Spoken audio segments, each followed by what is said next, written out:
Pozeráme sa na približne 100 topolov, ktoré tento víkend 7. a 8. novembra Slovenská správa ciest odstráni výrube kvôli ich zlému zdravotnému stavu.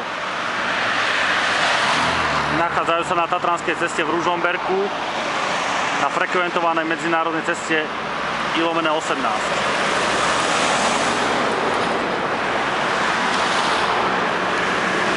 Výrub bude prebiehať sobotu a nedeľu 7. a 8. novembra.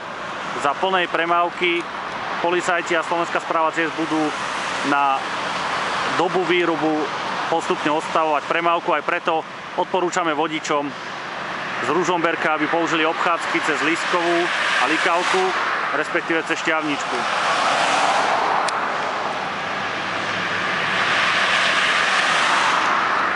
Toto je naozaj posledný pohľad na všetky topole spolu.